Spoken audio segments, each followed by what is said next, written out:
এখন আসেন, একজন মুমিনের জীবনে সবচেয়ে বড় ডিউটি হলো তাকওয়া। আমরা ঈমানদার, আমরা মুমিন, আমরা মুসলমান। এই মুসলমান তো আমাদের একটা পরিচয়। আর জান্নাত আমাদের জন্য। জান্নাত আল্লাহ বানাইছেন মুমিনের জন্য, জান্নাত আল্লাহ বানাইছেন মুসলমানের জন্য, জান্নাত আল্লাহ তাআলা বানাইছেন ঈমানদারের জন্য। কোন কাফের বেঈমান মুশরিক, কোন নাস্তিক মুরতাদ, আল্লাহর অবাধ্য পাপী নাফরমান পৃথিবীর সবগুলো ভালো কাজও যদি করে, ঈমান না থাকলে খোদার কসম আখিরাতে এক ঢোক পানিও মিলবে না, এক লোকমা খাবারও মিলবে না, সুখের এক বিন্দু চিহ্ন পাবে না, কোনোদিন মুখে একবারের জন্য হাসিও ফুটবে না। ঈমানবিহীন কোনো কিছুর মূল্য নেই আখিরাতে। দুনিয়া মিলতে পারে, দুনিয়া মিলা কোনো আশ্চর্য কিছু না। আমরা অনেক সময় বলি যে কাফের বেঈমানরা দুনিয়া খুব খাইতেছে, চোর ডাকাত, সিটার বাটপার, সুদখোর, ঘুষখোর, জালেম দুনিয়া খুব ভোগ করতেছে। খোদা একা তারে দুনিয়া এত দিছে, অনেকের আফসুস তো তোমারও দিত নাকি? তুমি শুনো নাই যে আল্লাহ যে বলছে জালেমকে, নাফরমানকে, বেঈমানকে আমি দুনিয়া দিয়ে দিলাম, ওমা লাহু ফিল আখিরাতি মিন খালাক, কিন্তু আখিরাতে তার কোনো অংশ নাই। তো আপনার জন্য এটাই ফয়সালা হোক। উম্মাত তো আপনি তো দোনো তালে আছেন, কথা বুঝেন নাই কথাটা? আপনি যদি ফয়সালা নেন আখিরাত থেকে নিবে, তো এখন ছেড়ে দিতে হবে। এখন কি করতে হবে? ছেড়ে দিতে হবে। নবী সাল্লাল্লাহু আলাইহি সাল্লামের একসাথে 9 জন বিবি ছিল। প্রথম 2 জন ইন্তেকাল করছে নবীজি থাকতেই, এই মোট 11 জন বিবি। এর মধ্যে নবীজির ইন্তেকাল পর্যন্ত জীবিত ছিলেন 9 জন একসাথে। কয়জন? এই 9 জন বিবি একদিন জীবনে একবার নবী সাল্লাল্লাহু আলাইহি সাল্লামের কাছে একটা আবদার করছিল। সবাই সম্মিলিতভাবে হযরত আয়েশা রাদিয়াল্লাহু তাআলা আনহার মাধ্যমে, নবীজির অন্যতম একজন প্রিয়তমা স্ত্রী ছিল আয়েশা, নবীজি যাকে খুব বেশি পছন্দ করতেন, ভালোবাসতেন। তো অনেক সুন্দর নাম, নিজেদের মেয়েদের নাম রাসূলুল্লাহ সাল্লাল্লাহু আলাইহি সাল্লামের বিবি এবং মহিলা সাহাবিয়া, উনাদের নামই রাখা উচিত। এ আয়েশা, ফাতেমা, আসিয়া, মরিয়ম, জায়নব, রুকাইয়া, উম্মে কুলসুম, এগুলা মাইমুনা, জুয়াইরিয়া, এগুলো রাসূলুল্লাহ সাল্লাল্লাহু আলাইহি সাল্লামের বিবি, কন্যা, মহিলাদের নাম। এটাই আসলে আপনাদের মেয়েদের নাম। এগুলো পুরান হয় না, কয় এগুলো ওনার পুরান নাম, নতুন নাম রাখো। নতুন নাম, নতুন কি নাম? বিউটি, সুইটি, লিফি, ফলি, পলিথিন, বালতি, লোডা, বদনা, এগুলো বাজে নাম। এগুলোর কোনো অর্থ নাই, এগুলোর কোনো অর্থ নাই। নাম গুরুত্বপূর্ণ। শুনেন, রাসূলুল্লাহ সাল্লাল্লাহু আলাইহি ওয়াসাল্লাম বলছেন, কোন বাচ্চা জন্মের পরে তার বাবা মার কাছে তার একটা হক, অধিকার, তার প্রাপ্য, আইয়ুহসিনা ইসমাহু, তার একটা সুন্দর নাম রাখা। এটা যেই মুসলমান বাবা মা তার সন্তানের কোরআন সম্মত, সুন্নাহ সম্মত, ইসলামী অর্থবহ কোন নাম রাখে নাই, সে কিন্তু তার সন্তানের হক নষ্ট করছে। এটার জন্য হাসরের ময়দানে জবাবদিহি করতে হবে। আর বান্দার হক বান্দা মাফ না করলে আল্লাহ মাফ করে না। এটা বান্দা, ওই আমনের ফুলা কিন্তু একটা মানুষ, আপনি তার হক নষ্ট করছেন, আপনার জবাবদিহি করতে। যেই মা বাবা তার ছেলে মেয়েকে ছোটবেলায় আল্লাহর কোরআন শিখায় নাই, দিন শিখায় নাই, সে তার হক নষ্ট করছে। আল্লাহর কসম, এই হক কেন নষ্ট করলো? এই সন্তান হাসরের ময়দানে ওই বাবা মাকে জিজ্ঞেস করবে আল্লাহ পাকের সামনে। যদি জবাব দিতে না পারে বাবা মা, আর পারবেও না, কি জবাব দিব? কি জবাব দিবে? পারবে না জবাব দিতে। অতএব সেই মা বাপ ওই সন্তানের হাতে হাসরের মাঠে চূড়ান্ত বেইজ্জতি হবে। কি বেইজ্জতি হবে? কি বেইজ্জতিটা? কি বেইজ্জতি হলো ওই মা বাপকে পায়ের নিচে ফালাইয়া সন্তান নিজের পাও দিয়া বাপ মার ঘাড়ে কান্দে মুড়া দিয়া এরপরে জাহান্নামে যায়। এটা কোরআন শরীফ আছে। ওই সন্তান বলবে, আজকে হাসরের ময়দানে আমি আমার বাবা মারে বেইজ্জতি কইরা তারপরে কবরে জাহান্নামে যান। কেমনে ছেড়ে দিলেন ছেলে? ফুলাকে এক ওয়াক্ত নামাজ পড়ে না, ওটা মাতেও না, ওটা বন খায়, বিড়ি খায়। 16 বছরের 18 বছরের দামরা কোনদিন ফজরের নামাজ পড়ে না, এমন হাইওয়ানের জন্য এবারে বইয়া বইয়া বিদেশে টেয়া মিলায়, সুদে টাকা নেয়, কিস্তিতে টাকা নেয়। কি বুঝাইতে চান?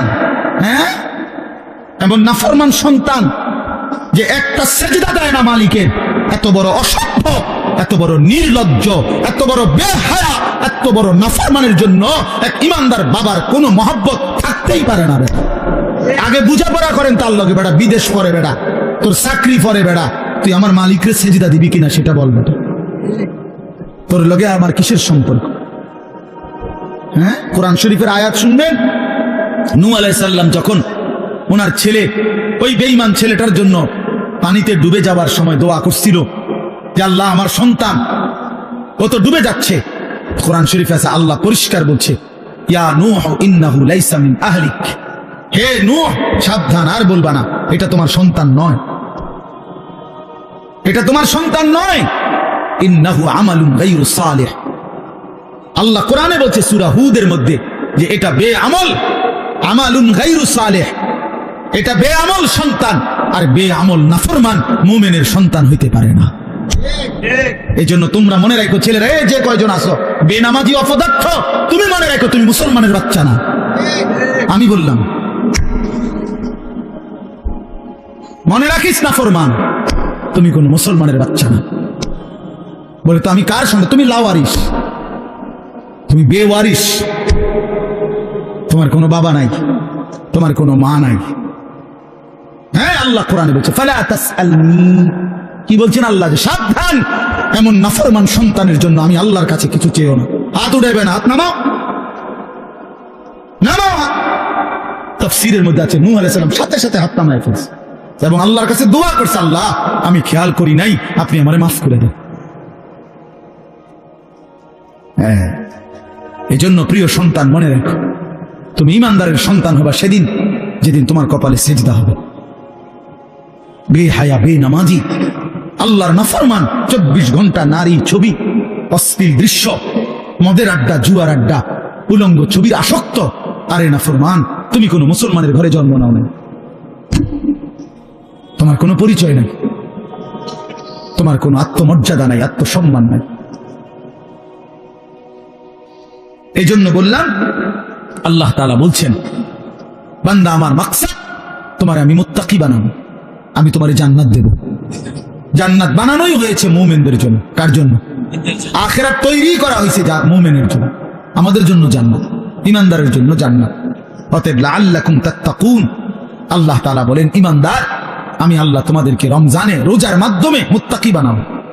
আর মুত্তাকি কেন বানাবো? মুত্তাকি হলেই জান্নাতি। ওয়াইদ্দাত লিল মুত্তাকিন, আল্লাহ বলে জান্নাত বানানোই হয়েছে মুত্তাকিদের জন্য। কার জন্য? ইন্নাল মুত্তাকিনা ফি যিলালিন ওয়া উয়ুন, আল্লাহ বলে নিশ্চয়ই আমার মুত্তাকি বান্দারা জান্নাতের ছায়াতেই থাকবে, জান্নাতের ঝর্ণা ধারাতেই থাকবে। ইন্নাল মুত্তাকিনা ফি জান্নাতিন ওয়া উয়ুন, আল্লাহ বলে নিশ্চয়ই আমার মুত্তাকি বান্দারা জান্নাতেই থাকবে, ঝর্ণা বেষ্টিত হয়েই থাকবে। 4টা ঝর্ণা আমার মুত্তাকি বান্দা যখন জান্নাতে থাকবে, 4টা ঝর্ণা, 4টা নহর, 4টা নদী 24 ঘন্টা তার পাশে যে অবস্থায় থাকুক না কেন, দাঁড়িয়ে বসে শুয়ে কিংবা হাঁটতে হাঁটতে 24 ঘন্টা তার পাশ দিয়ে থাকবে। 4টা নহর, 4টা ঝর্ণা, দুধের ঝর্ণা, মধুর ঝর্ণা, মদের ঝর্ণা, পানির ঝর্ণা।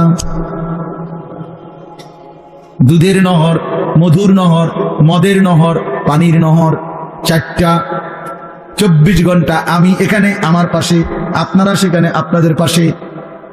এটা তাফসীরে আছে, মানে একটা তো হইলো ওখানে মনে করেন ট্যাপ লাগাই রাখছে 4টা, এই যে এটা দুধের ট্যাপ, ওইটা লাগাইলে মধু, ওইটা মদ, ওইটা পানি, যারে লাগবো খেনতে নিলে পাইবেন, কোনো সময় বন্ধ হবে না। এটাও তো একটা সুখ, ভালো, কিন্তু এখানেও তো একটা কষ্ট আছে। কষ্টটা হইলো ওই পিছনের এবারা এখান পর্যন্ত আইতে আইতে তো কষ্ট হইবে, আইতে আইতে। তো জান্নাতে তো এর দূর কষ্ট হইবার কথা না। জান্নাতে যদি ফেরেশতারা জিঙ্গা দোস্ত আমার এই আড়াটা আড়াইলেন কেন? কথা বলেন না হল ভাই, যে না এটা আমার আড়াইলেন কেন? কি ব্যাপার? আমি না জান্নাতে আইছি, আপনি না বলছেন আমার কোনো কষ্ট দিবেন না, এটা দিলেন কেন? আল্লাহ বলছে না বান্দা, যেন আমি আগেই সিস্টেম করে রাখছি। 24 ঘন্টা তুমি বান্দা যখন যেবে, তুমি খাটে থাকো, তুমি বিছনায় থাকো, তুমি সোফাতে থাকো, তুমি হাঁটতে থাকো, তুমি নিচে থাকো কিংবা উপরে থাকো, তুমি থাকবা যেখানে, তোমার পাশে এই 4টা নহর বইতে থাকবে সেখানে। তুমি এনে আইন লাগবে না, হেঁটে হেনে যাও লাগবে।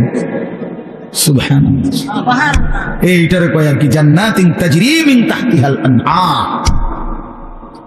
4টা ঝর্ণা। সুবহানাল্লাহ, সুবহানাল্লাহ।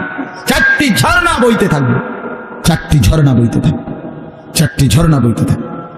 হ্যাঁ, আল্লাহু আকবার। এজন্য ইন্নাল আবরার লাফি নাঈম, আল্লাহ বলছে আমার নেককার মুত্তাকি বান্দারা জান্নাতের নিয়ামতে ভরপুর থাকবে। আমি সেদিন কিতাবে পড়লাম, হাসান বসরি রাহমাতুল্লাহি আলাইহি বিশ্ববিখ্যাত বুজুর্গ ছিল। এই ছেলেরা শোনো বাবা, আমি নিজে কিতাবে পড়ছি। উনি বলছেন, উনি যখনই কোনো যুবক দেখতেন তো ওই কিতাবে লিখছে, উনি যুবকদেরকে দেখলেই ডাক দিয়ে বলতেন, আমা তাশতাকুনা ইলাল হুরিল আইন, এই নওজোয়ান, জান্নাতের অসংখ্য অগণিত ডাগর ডাগর চোখ বিশিষ্ট সুন্দর সুদর্শনা সুনয়না জান্নাতি হুরের জন্য তোমার দিল চায় না? আমা তাশতাকুন, শৌক, তোমার আগ্রহ হয় না? এই নর্তকী দেখো কেন? এই উলঙ্গ ছবি দেখো কেন? এই বাপ, সিনেমার ওই নর্তকী তোমারে কি দিবে? মোবাইলের ওই নর্তকী তোমারে কি দিবে? কি সুখ দিল? কি সুখ দিল বাপ? চরিত্র নষ্ট করা ছাড়া, যৌবন নষ্ট করা ছাড়া, নিজের হাতকে গুনার কাজে ব্যবহার করা ছাড়া, নিজের লজ্জাস্থানটাকে নষ্ট করা ছাড়া, নিজের কোমরের ক্ষমতাটা নষ্ট করা ছাড়া, নিজের যৌবনের শক্তিটা নষ্ট করা ছাড়া ওই নারী ছবি, ওই উলঙ্গ দৃশ্য, ওই বেহায়া বেপর্দা অসভ্য নর্তকী আর কি দিছে বাপ? আমরা তো জানি বয়স্ক অনেক লোক আছে যাদের অনেকের অভ্যাস এরকম যে জুমার নামাজের দিন বয়ান হয়, উনি বসে বসে জুরা। এই চাচারা কখনোই বদলায় না, যেমন আছে এমনই পড়ে থাকে। বিড়ি খায় তো বিড়িয়ে খায়, চা দোকানে আড্ডা দেয় তো আড্ডাই দেয়, টেলিভিশন দেখে, নাচ গান দেখে, তো এই বদ অভ্যাস 60 বছরও আর ছোটে না। কথায় কথায় গালি গালাস করে, তো এই বদ অভ্যাস আর ছোটে না। কেন? আল্লাহর কথার প্রতি আন্তরিক নেই। নয়তো 30 বছর জুমার বয়ান শুনবার পরে একটা মানুষ তো পরিবর্তন হওয়ার কথা। 40 বছর, একটা বছরে 52 সপ্তাহ। খেয়াল করে দেখেন যে 52 সপ্তাহ এক বছরে মোট, প্রতি মাসে 4টা সপ্তাহ, তাহলে 4 12 48, আর 4টা মাস প্রতি বছর, আর অতিরিক্ত একটা জুমা আছে, 5টা জুমা, তাহলে 48 আর 4 কত? 52 জুমা। তাহলে 52 জুমা আপনার মহল্লায় আল্লাহর কথা হয়, কোরআনের কথা হয়, আপনার কি কোনো পরিবর্তন হওয়ার কথা না? 30 বছরে এবারে 52 দিয়ে পূরণ দেন, কতগুলো বয়ান হল। তো এরপরেও যদি একটা মানুষের স্বাভাবিক কিছু বদভ্যাস না ছোটে, তা আপনি কি শুনলেন? কি বুঝলেন? কি বুঝলেন? 30 বছরও আপনি এটা বুঝছেন না যে বিড়ি সিগারেট খাওয়া একজন মুসলমানের জন্য উচিত না। এটা আপনি তোলে আর বুঝবেন কখন? আপনি বুঝি 50 বছরও বুঝলেন না যে গালি গালাস করা মুখ দিয়া এটা গুনাহ, এটা আপনি বুঝছেন না। এটা আপনি কি বুঝলেন চাচা? বলেন, ইনসাফ কি বলেন? 50 বছরও আপনি বুঝলেন না যে চা দোকানে এই যে নাচ গান নর্তকীর ছবি নাটক সিনেমা চলে টেলিভিশনে, এটা দেখা যে গুনাহ হারাম, এটা আপনি বুঝলেন না। তো আপনি কি ওয়াজ শুনলেন? এই জন্য বললাম আর কি, আসলে মূল কারণ হলো গাফেল। হয় বইয়ে বইয়ে পান খায়, জুরায়, জিমায়, এই সদবদ, অথবা আমলের আগেই ফেলে দেয়। বলে তো কথা তো হুননি, হুজুররা তো কয় ভালো লাগে, কয় কথা তো ঠিকই কয়, মানলে তো ভালো আসিল, পারিদ না, বা এটা কই উড়াই দিল আর কি, মানে এটা ফেলে দিল আর কি। এটা কথা হলো মিয়া, আপনি পারবেন না, অথচ আল্লাহ আপনারে করতে বলছে, তো এটা তো জুলুম। আর আল্লাহ তো এমন জুলুম করতে পারেন, কোন বান্দা পারবে না, অথচ তাকে আল্লাহ তাআলা সেই হুকুম পালন করতে বলছেন। এটা কি জুলুম না? কথা বলেন না কেন? এটা জুলুম কি না বলেন? আমি বাঁকাই হইতারি না, আপনি আমার এখন রুকু দিতাম, এটা জুলুম না? আমি নিচের দিকে যাইতারি না, আপনি আমারে বলেন সেজদা দিতে, তা আমার উপর এটা জুলুম হবে না? তো তা আল্লাহ তাআলা আমাদেরকে রুকু দেওয়ার, সেজদা দেওয়ার তৌফিক যোগ্যতা দিছে কিনা? তো জুলুম করলো কি? বলেন। আমারে বলছে রাস্তার নারী দেখলে চোখ নিচের দিকে নামায় নিতে, এখন আমার চোখ নিচের দিকে নামে না, ঘাড় বাঁকা হয় না, তখনই না আমি বলতাম যে আমার উপরে জুলুম করছে। এখন আমাদের ঘাড় নিচের দিকে নামানো যায় কিনা? তো তাইলে অসম্ভবের কি? আমারে সুদ হারাম করছে, তো আমার জন্য কি ব্যবসা বা উপার্জনের বৈধ কোনো পন্থা রাখে নাই? কথা বলেন। তো তাহলে সমস্যা কোথায়? কোনখানে আটকাই গেলেন? আপনি পারেন না, কইলেন কিতা পারেন না? আপনি কি বিড়িখানা ছাড়তেন না? আমি ডাক্তার বললে ডায়াবেটিস রুগী, 30 বছরের অভ্যাস যে বেটার, চিনি ছাড়া চা খায় না, সে বেটা চিনি ছাড়া চা খায় না, তো এটা ছাড়লেন কেমন? 50 বছরের অভ্যাস মিষ্টি খাওয়া, এই লোকটা ছেড়ে দেয় না, ডাক্তার বললে। দেখ আপনার ডাক্তার বললে মিয়া সামান্য দুনিয়ায় বাঁচার জন্য এত কিছু প্রিয় জিনিস ছেড়ে দিলেন, ডাক্তার বলার কারণে গরুর গোশত খাওয়া ছেড়ে দিলেন। অথচ আপনি জানেন ডাক্তারের আব্বাও যদি বাইকটা দেয় আমনে, তারপরও তো আপনি মরে যাবেন। মরবেন না? কথা বলেন না কেন? MBBS ডাক্তার যদি বাইকটা দেয় আমনে শরীরের ভিতরে, আপনি মরতেন না? তো তাইলে এরপরেও তো আপনি নিশ্চিত মৃত্যু আমাদের আসবেই। শতবার সেফ থাকলেও, শরীরের 1000 কোটি যত্ন নিলেও, 100 ডাক্তারের প্রেসক্রিপশন পরামর্শ মেনে চললেও মৃত্যু কি হবে না? তো তারপরেও তো এগুলো ছেড়ে দিলেন, তো জাহান্নামের ভয়ে গুনাহ ছাড়বেন না কেন? আল্লাহর নাফরমানি ছাড়বেন না কেন? আল্লাহর ভয়ে বিড়িখানা ছাড়বেন না কেন? জাহান্নামের ভয়ে টেলিভিশন দেখা ছাড়বেন না কেন? জাহান্নামের ভয়ে গালিগালাজ দেওয়া ছাড়বেন না কেন? বলেন, ইনসাফ করে বলেন। এই জন্য বাপ মূল বক্তব্য এই কথাটা যে মনোযোগী হওয়া দরকার, আন্তরিকতা নিয়ে শুনলে। ওই ভাই তোমরা এনে দাঁড়ায় আছো কি বুঝে? এই ছেলেরা ওখানে বসো, যাও যাও, যে দূরে শোনো ভাই, বসে শোনো। তাহলে এই জন্য বললাম আমি আপনাদের কাছে আমার অনুরোধ, প্রত্যেকে দেখেন, আমরা এটা যৌক্তিক কথা হলো যে আল্লাহর কোরআনের প্রতি আন্তরিক না হলে জিন্দেগি বদলাবেন। আপনি পারতেন না, এত সোজা না। কোরআন শরীফে স্পষ্ট আয়াত আছে, ওয়ালাউলা ফাদলুল্লাহি আলাইকুম ওয়া রাহমাতুহু মা যাকা মিনকুম মিন আহাদিন আবাদা। সাংঘাতিক আয়াত। আল্লাহ বলে, শুনো, তোমাদের উপরে আল্লাহর দয়া এবং রহমত যদি মায়া না হয়, নিজেই নিজেকে কশ্চিন কালেও কখনোই পবিত্র করতে পারবে না। কোরআন শরীফের আয়াত। আপনি নিজে নিজে করবেন, আমি ভালোই যাও, জি না, এত রং না, ভালোই যাও। নষ্ট হয়ে যাওয়া সহজ, ভালো হয়ে যাওয়া কঠিন। কথা বুঝেন নাই কথাটা? স্রোতের সাথে ভেসে যাওয়া এটা সহজ, কিন্তু স্রোতের প্রতিকূলে উল্টা দিকে দাঁড়ায় থাকা কঠিন। কঠিন। এই সমাজের প্রত্যেক ঘরে টেলিভিশন চলতেছে, আপনিও টেলিভিশন চালান, এটা তো সহজ, কিন্তু না চালানো এটা তো কঠিন। কথা বুঝেন নাই আপনি? না চালানোটাই না কঠিন, উল্টাটা কোনো কঠিন, মানে টিকে থাকা। এই জন্য আল্লাহ এটা বলছে, বান্দা নিজের কি পায়ে লাগে দেখ, তো নিজের যোগ্যতায় পারবা না, নিজের যোগ্যতায় পারবা না। মা যাকা মিনকুম মিন আহাদিন আবাদা। আল্লাহ বলে, বান্দা নিজেকে নিজে পবিত্র করতে কখনোই পারবা না যদি আল্লাহর দয়া না হয়, আল্লাহর মেহেরবানি যদি না হয়। ওয়ালাকিন্নাল্লাহা ইউযাক্কি মান ইয়াশা। আল্লাহ বলেন, বরং আল্লাহই যাকে ইচ্ছে করেন তাকে পবিত্র করে থাকেন। আল্লাহ করেন এটা, আল্লাহ করে, আল্লাহ করে, আল্লাহ করে। গুনাহ থেকে বেঁচে থাকার জন্য আল্লাহর তৌফিক লাগে, আল্লাহকে সেজদা করার জন্য আল্লাহ তাআলার তৌফিক লাগে। মালিক দয়া না করলে হয় না, আল্লাহ রহম না করলে হয় না। নবী সাল্লাল্লাহু আলাইহি ওয়াসাল্লাম 5 ওয়াক্ত নামাজের পরে দোয়া করতেন, আল্লাহুম্মা আইন্নি আলা যিকরিকা ওয়া শুকরিকা ওয়া হুসনি ইবাদাতিক। 3 বার বলতেন প্রত্যেক নামাজের ফরজের পরে। নবীজি এই দোয়াটা 3 বার বলতেন যে, আল্লাহ আমি আপনার জিকির করতে চাই, আপনার শুকর আদায় করতে চাই, আপনার ইবাদত সুন্দরভাবে করতে চাই, আপনি সাহায্য করেন।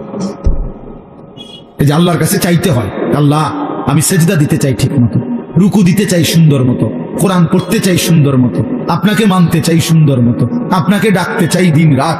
আল্লাহ আপনার শুকর আদায় করতে চাই, আপনি আমারে তৌফিক দিন, আপনি আমারে তৌফিক দেন।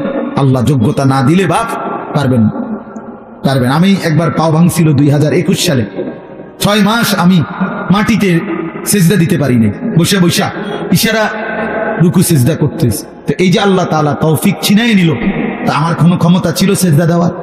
কথা বলেন না। এই জন্য দয়া করে কিশোর নওজোয়ান ভাই, তোমরাও এটা বুঝো ভাই, নিজেরে নিজে নষ্ট করে দেওয়া, বরবাদ করে দেওয়া এটা সহজ, এটা সহজ। এই সমাজের সবাই মোবাইলে উলঙ্গ ছবি দেখে, তুমিও দেখো, সহজ বিষয়। কিন্তু নজর হেফাজত করা, চোখের হেফাজত করা এটা কঠিন। কিন্তু কষ্ট করে কেউ যদি হিম্মত করে, তো আল্লাহ তার জন্য সহজ করে দেয়। ওমান ইয়াত্তাকিল্লাহা ইয়াজআল লাহু মাখরাজা। আল্লাহ বলছে, যে আমাকে ভয় করে গুনাহ ছেড়ে দেয়, আমি তার জন্য সর্বাবস্থায় আমি আল্লাহ তার জন্য রাস্তা করে দিই, আমি তার জন্য সহজ করে দিই। আগে আল্লাহর জন্য ফিরতে হয়, আল্লাহর দিন মানার জন্য সিদ্ধান্ত থাকতে হয়, আল্লাহর দিকে আসতে হয়, ঝুঁকতে হয়, মনোযোগী হইতে হয়, আন্তরিক হইতে হয়।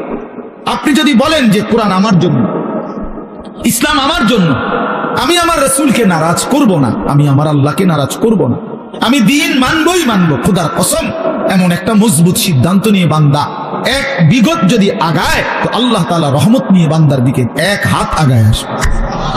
শর্ত হইলো আপনি তো এক বিগত আইতে, আপনি দিল উঠতে উঠতে কারণ যদি একবার ব্যস্ত হয়ে যেতেন, কিতা ব্যস্ত হইতেন? হ্যাঁ, বিড়ি খাইতে খাইতে আরে ভালো মানুষ তো সমাজে উঠতে গেছে, ও নাইও নাই, হ্যাঁ ওরা ভালো মানুষ। আপনি বিড়ি খাই না বেড়াইতে ভালো মানুষ, আপনার গায়ে তো গন্ধ, দুর্গন্ধ মিয়া, বিড়ির গন্ধের চেয়ে নিকৃষ্ট কোনো গন্ধ হইতে পারেনি মিয়া, তাইলে কোন বিড়ি করতো পবিত্র মানুষ হইতে পারে না, কাউ না মিয়া, এটা একেবারেই অপবিত্র মানুষ, ফালতু মানুষ মিয়া, এটা বদ অভ্যাস। কোরআনুল কারীমে আল্লাহ বলছেন জাহান্নামীদের খাবার, জাহান্নামে যেটা দেওয়া হবে, লা ইউসমিনু ওয়ালা ইউগনি মিন জু', জাহান্নামী খাবারের মধ্যে কোনো পুষ্টি নাই, এটা তার শরীরের মধ্যে কোনো স্বাস্থ্য বাড়াবে না, আবার ক্ষুধাও মিটাবে না। কোরআনের আয়াত। ঠিক বিড়ি সিগারেট এরকম যে এটার দ্বারা কোনো স্বাস্থ্যও বাড়ে না, ক্ষুধাও নিবারণ হয় না, এই জন্য বিড়ি সিগারেট জাহান্নামীদের খাবার, জাহান্নামীদের খাবার, জাহান্নামীদের খাবার, জাহান্নামী খাবার। আগুন কোন মুমিনের পছন্দ হইতে পারে না, মুসলমানের পছন্দ আগুন, নাকে মুখে দিয়া আগুন বাহির করা, এটা কোনো ইমানদারের প্রিয় পছন্দ হতেই পারে না, কোনো যুক্তি নাই, একেবারে ফালতু ছাড়া, বদভ্যাস ছাড়া। আখিরাত যার মনে নাই, পরকাল যার মনে নাই, কবর বলতে কিছুই জানে না, এই ব্যক্তির দ্বারা সম্ভব বছরের পর বছর বিড়ি খেয়ে যাবে, ভুলে গেছে আখিরাত, মনে নাই আখিরাত, ও কিছুই মনে করে না আখিরাতে, মনে করছে জিন্দিগি মানে এই বন, বিড়ি, চা, বিস্কুট, পান, সুপারি আর এই বেনবেনানি আলাপ সালাপ, খালাস, এটাই জীবন না, এটা জীবন না বাবা, এটা জিন্দিগি না। এজন্য দয়া করে ভাবতে শিখেন, আল্লাহর দিকে ফিরতে হবে, হিম্মত করতে হবে, হিম্মত করতে হবে। আল হিম্মাতু হিয়াল ইসমুল আযম, আরবিতে বলে হিম্মত সাহসিকতা, মজবুত একটা সিদ্ধান্ত, এটা ইসমে আযম। ইসমে আযম কি? কতগুলো দোয়া আছে হাদিসে, নবীজি সাল্লাল্লাহু আলাইহি সাল্লাম বলেন এগুলো যদি কেউ পড়ে, যা চায় আল্লাহর কাছে আল্লাহ তাই দিয়ে দেয়। এর মধ্যে দোয়া ইউনুস একটা ইসমে আযম, লা ইলাহা ইল্লা আনতা সুবহানাকা ইন্নী কুনতু মিনাজ জালিমিন। আল্লাহ নবী বলছেন এই দোয়া বারবার বারবার যে পড়তে থাকে আর কোনো কিছু আল্লাহর কাছে চায়, তো আল্লাহ তাআলা তার সেই দোয়া কবুল করেই করে। কুল হুয়াল্লাহু আহাদ, এই সূরাটা ইসমে আযম, এটা একটা ইসমে আযম। কেউ যদি বারবার কুল হুয়াল্লাহু আহাদ এই সূরা বারবার পড়তে পড়তে আল্লাহর কাছে দোয়া করতে থাকে, তো আল্লাহ তাআলা তার সেই দোয়া পূরণ করেই দেয়। ইসমে আযম বলে এটা। ঠিক আরবিতে বলে বুজুর্গরা যে হিম্মত, সাহসিকতা, আমি মানবই আল্লাহকে, গোটা মহল্লাবাসী বিড়ি খাক আমি খাবো না, গোটা মহল্লাবাসী মিথ্যা বলুক আমি বলবো না, গোটা মহল্লাবাসী হারামের উপরে পড়ে থাকুক আমি যাব না। আমার দাদা, আমার বাবা, আমার আমল, ওই আমরা যে তিন পুরুষ আমাদের সংসারে, আমার দাদার সংসার আমি দেখছি, আমার বাপের সংসার আমি দেখলাম, আমার সংসারে আমি এখন আছি, আমরা যে এই তিন পুরুষে কেউ টেলিভিশন চালাইলাম না, তো আমরা সংসার চলছে না? আমরা বাচ্চা কাচ্চা সব অসল হয়ে গেছে, হ্যাঁ, আমাদের গুণেকারে গিয়ে বেশি বুদ্ধিমান হয়ে গেছে, আর আমরা গুলো চিরা খায়। হ্যাঁ বলেন, আমাদের বাচ্চা যে বছরের পর বছর টেলিভিশন দেখে না, তা আমরা রুলা অসল হয়ে গেছে নাকি? তাহলে কি দাঁড়াইল? কেউ হিম্মত নিলে সম্ভব যে না, আমার সন্তান টেলিভিশন দেখবে না, আমার সন্তান আল্লাহর নাফরমানি করবে না, খালাস, গোটা পৃথিবী উল্টে যাক, আমি আল্লাহর উপরে, দ্বীনের উপরে থাকবো। এই যে হিম্মত, হিম্মত ছাড়া হবে না বাবা। আরো আজ হইতে পারে এই আমনের একজনের পর একজন বক্তা উঠবে, নামবে, আমনের কেউ চিৎকার দিব, কেউ সুর দিয়া, কেউ কাইন্দা বুইল্লা বহুভাবে কইল, আমনের ভিতরে ভিতরে কলজার ভিতরে লোক যত কথা এক হুজুর পাত্তর গলতে আরে আমি গলতাম না, তো আমনের কে বদলাবে? কথা বোঝেন নাই আমার? আমনের বদলাবে কে? আমনের সিদ্ধান্ত যে হুজুর, আহারে হুজুর, আমনের মতো দেড় বুইরা হুজুর বেড়া আব্দুল কাদের জিলানীর আব্বা কইলো আমি বিড়িখানা ছাড়তাম না, তো আমনের ছুটাইবে কি? বাইজিদ বুস্তামি আইয়া কইলো আমি চা দোকানে টেলিভিশন দেখা বন্ধ করব না, তো আমনের বদলাবে কে? আপনি তো সিদ্ধান্ত নিয়েছেন গুনার উপরে মজবুত, আল্লাহ তো বলছে ইমানের উপরে মজবুত হইতে, নবী তো বলছে আমলের উপরে মজবুত হইতে, আর আমরা নাফরমানির উপরে মজবুত। নাফরমানির উপর 30 বছর সুদ খায়, কি চাচা ছাড়তেন না? না ছাড়তাম না। আমাদের ভাল লাগে নিছেন? না আমার ভাল লাগে না। আহা মুসলমান, গুনার উপরে অটো, গুনাহের উপরে অটো। তোমরা ছেলেরা যারা বাবা 365 দিনে কোনোদিন নামাজ পড়ো না, তো তুমি সিদ্ধান্ত নিয়ে নিছো তুমি আল্লাহর নাফরমানির উপরে অটল। মনে রাখো বাপ, একদিন ফেরেশতা একটা লাথি দিয়া জাহান্নামে ফেলে দিবে। একটা লাথি দিবে, একটা লাথির লগে জাহান্নামে ফেলবে। মনে রাখো বাপ, তামাশা দুনিয়া না বাবা। কি ভাবছো তুমি? পড়ালেখা তো আমরাও করছি, জেনারেল লাইনেও পড়ছি, মাদ্রাসার লাইনেও পড়ছি। যথেষ্ট পরিমাণ পড়ালেখা করেই এটা বুঝছি যে কবর আসলেই সত্য, জাহান্নাম সত্য, জান্নাত সত্য। সত্য পৃথিবী সৃষ্টি থেকে নিয়ে আজ পর্যন্ত এত নবী, এত রাসূল, এত আউলিয়া, এত বুজুর্গ, এত আলেম, এত কিতাব, এত কিছু মিথ্যা হইতে পারে না। এত কিছু মিথ্যা হইতে পারে না। মিথ্যা এতদিন চলে না, মিথ্যা কথা এতদিন টিকে না। অতএব 1450 বছর থেকে আমাদের নবীর আমল থেকে প্রতিনিয়ত আল্লাহর কথা, কোরআনের কথা, আখিরাতের কথা, কবর হাসরের কথা বলা হচ্ছে, এগুলো মিথ্যা। তাহলে তাহলে কেন ভুলে গেলাম আল্লাহকে? এই জন্য আমরা যদি সিদ্ধান্ত নেই যে আমরা আমাদের জীবন গঠন করব, আমি আল্লাহর দ্বীনের উপরে চলবো, তাহলে সম্ভব। সম্ভব কিনা বলেন? এই জন্য আন্তরিক হইতে হয়, এই কথাটা বুঝাইলাম। মনোযোগী হইতে হয়। আন্তরিকতা না দেখাইলে, মনোযোগ না দিলে, আপনি বিষয়টা দিলে উপলব্ধি করতে হবে যে আসলে আমার আল্লাহকে মানা দরকার, আমার রাসূল সাল্লাল্লাহু আলাইহি সাল্লামকে আমার মানা দরকার। আমার কবর আছে, আমার কবর হবেই হবে। আমার লগে সবাই না মরুক, আমি মরে যাব। আমার লগে সবাই একই সাথে মরে যেতে হবে, এটা কোনো জরুরি? জরুরি কথা বলেন না কেন? এটা জরুরি বিষয়। আমরা সবাই একই দিনে মরতে হইব, তাহলে আমি তো মরে যাব। আমি তো মরেই যাব। হাসলেও মরে যাব, কাঁদলেও মরে যাব। সুখে থাকলেও মৃত্যু, দুঃখে থাকলেও মৃত্যু, অট্টালিকায় থাকলেও মৃত্যু, কুড়ে ঘরে থাকলেও কি মৃত্যু। মৃত্যু আমার হবেই হবে, আমাকে একা চলে যেতেই হবে। সবাইকে রেখে আমাকে একাই ফিরতে হবে আমার আপন ঘরে, আমার কবরে, আমার হাসরে। অতএব আমাকে যেহেতু ফিরতেই হবে, আমাকে যেহেতু বন্ধু যেতেই হবে, যেখানে আমাকে নিশ্চিত যেতে হবে, এর জন্য প্রস্তুতি নেওয়াই ভালো। এটাই বুদ্ধিমানের উচিত। আজ যদি এমন হইতো কোনো না কোনো কৌশলে আমি মৃত্যু থেকে বাঁচতে পারলাম, বা কেউ কেউ বাঁচছে, তাইলে তো ঠিক ছিল, আমি সেই লাইনে চেষ্টা করতাম। কিন্তু সেটা কোথায়? এই পৃথিবী কাউকে থাকতে দিছে কিনা বলেন না কেন? তো পৃথিবীর মনে করেন 1000 বছর বয়স্ক কোন লোক পৃথিবীতে আছে যা আজ 1000 বছর যাবত তুমি মরে না? পৃথিবীতে 500 বছর যাবত কোন লোক বেঁচে আছে এমন এখন আছে কেউ?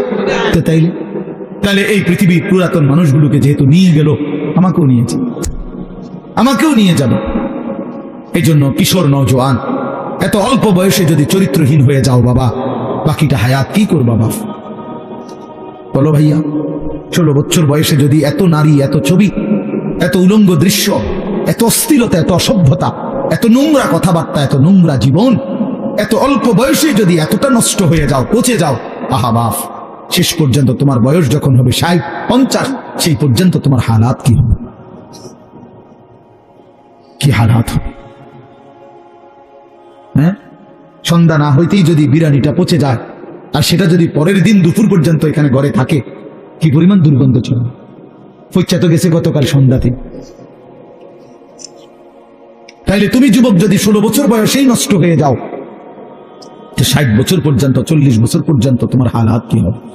এত অল্প বয়সে যদি এত নারী ছবি, এত অসভ্যতা, এত নোংরামি, এটাই যদি ভালো লাগে, আহা, আফসোসের বিষয়, আফসোসের বিষয় বাপ, আফসোসের। ভাবা উচিত, ভাবা উচিত। ছেলেরা তোমরাও ভাইবো বাবা, এত কম বয়সে এতটা নষ্ট হয়ে যাওয়া তো উচিত ছিল না। আমাদের ছেলে পেলে, তোমরা অনেক ছেলে আছো, কোনদিন 1 ওয়াক্ত নামাজ পড়ো না। আহা, মুসলমানের বাচ্চা এত নিকৃষ্ট কেমনে হল? এত বড় জন্তু জানোয়ার, এত বড় হাইওয়ান, এত বড় কুকুর বিড়াল কেমনে হইল? কেমনে হইল? ওফ, কোরআনুল কারীমে আছে, আল্লাহ বলছে ওয়াত্তাবা হাওয়াহু ফামাসালুহু কামাসালিল কালব, মনের ইচ্ছা মতো যে চলে, তার মনে যা চায় তাই যে করে, আল্লাহ বলছে তার উদাহরণ কামাসালিল কালব, কুত্তার মতো। কিসের মতো? কালব অর্থ কি কোন? এদিকে কিরকম? কুত্তার মতো। কুত্তার মতো। কামাসালুহু কামাসালিল কালব। আল্লাহ পাক কোরআন বলছে সূরা আরাফের মধ্যে, আল্লাহ বলছে নিজের মনে যা চায় তাই যে চলে, সে কুত্তার মতো। ওইটা কুত্তা। তো তাহলে মানুষের আর কোন, মুসলমান তো ফরের কথা বেটা, তোর কোনো মানুষের জাত তো না, তুই তো কোনো মানুষের জাতে না বেটা, মানুষেরই তো কোনো কিসিমের মধ্যে পড়ে না। আল্লাহ কোরআনে বলছে ইন তাহমিল আলাইহি ইয়ালহাস আও তাতরুকহু ইয়ালহাস। আল্লাহ বলছে কুত্তার স্বভাব, তারে দৌড়ানি দিলেও জিহ্বা লম্বা করে হাঁফায়, ছাড়া দিল জিহ্বা লম্বা করে হাঁফায়। দেখছেন চাচা এরকম কুকুরে দেখেন দৌড়াইতে দৌড়াইতো জিহ্বা বাইর করে এমন করে, দাঁড়ানো থাকলো জিহ্বা লম্বা করে এমন করে হাঁফা। কুত্তার স্বভাব, কুকুরের স্বভাব। এরপরেও যদি কারো লজ্জা না লাগে, তাইলে তার কান্দে যদি একটা কুকুর লাগাইয়া দিয়ে একসাথে ছবি উড়ান যাইতো যে এই দুই জানোয়ার একসাথে দেখেন কোনটা বেশি মানানসই। হ্যাঁ, বেনামাজি আর কুকুর একসাথে করে যদি দাঁড় করাইয়া একটা সেলফি তোলা যাইতো, ছবি উঠানো যাইতো, ফেসবুকে দেওয়া যাইতো, দারুণ কমেন্টস করতো, দিয়া দেখো দেখো। কারণ তুমি তো কোনো মুমিনের সাথে দিতে পারবা না, তুমি কেমনে দিবা কোনো নামাজি মানুষের সাথে? আল্লাহ আমাদেরকে বুঝ দান করেন, আল্লাহ আমাদেরকে বিবেক দান করেন।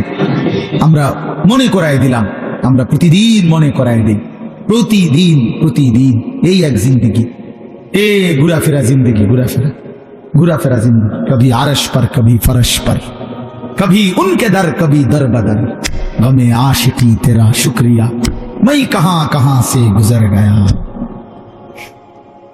কোথা থেকে কই ছুটে গেলাম, ঘুরতেই থাকলাম, আল্লাহর কথা ফেরি করলাম। নজরুল হে, তার কত দাবি, এতটার ভিতরে আইতে হইব, এতক্ষণ ওয়াজ করতে হইব, এমনি করতে হইব, আইয়া বইতে হইব, ভাত খাইতে হইব। না, এখানে এখনো মাইক ধরতে দেয় না, হের দাবি দেওয়ার শেষ হয়। এই যে এখন দেখলেন না ঘোষণার পর, হে তো মহব্বতে বলে, কিন্তু আমি কিভাবে কি করতে পারি, আমি কি করতে পারি? কিছুই করার। এই মসজিদ, এই ওরা, এই মহল্লা আমার অনেক দীর্ঘদিনের আশা। এত বেশি টাইম তো খুব কম জায়গায় আমি আসছি। এই জন্য আল্লাহ তাআলা আপনাদের এই ভালোবাসা আমাদের সবাইকে কদর করার তৌফিক দান করে।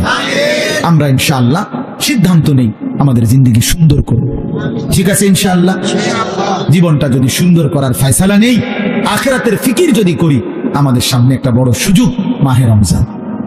বলেন আলহামদুলিল্লাহ। আর মাত্র একটা মাসও নাই, একটা মাসও নাই।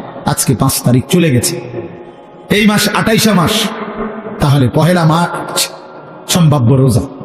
তাইলে 28 দিন থেকে যদি 25 দিন চলেই যায়, আরে 5 দিন জায়গা আর আছে কত, 23 দিন। তাহলে সর্বোচ্চ 23 থেকে 24 দিনের ব্যবধানে মাহে রমজান, মাহে রমজান, মাহে রমজান। অতএব বাবারা আমার, বন্ধুরা আমার, বয়স্ক বাবা, আপনাদেরও জীবনটা আরেকবার ঘুরে দাঁড়াবার, নিজের জীবনের একটা হিসাব কিতাব করার একটা সময় মাহে রমজান, মাহে রমজান। আল্লাহ তাআলা কোরআনুল কারীমে বলছেন, ওয়ালতানজুর নাফসুম মা কদ্দাবাত লিগাদ। প্রত্যেকেই আলাদা আলাদা ভাবে লক্ষ্য রাখো, খেয়াল করো বান্দা, আজকের দুনিয়া থেকে আগামীকালকের আখিরাতের জন্য কি পাঠিয়েছ, আজ হিসাব করো।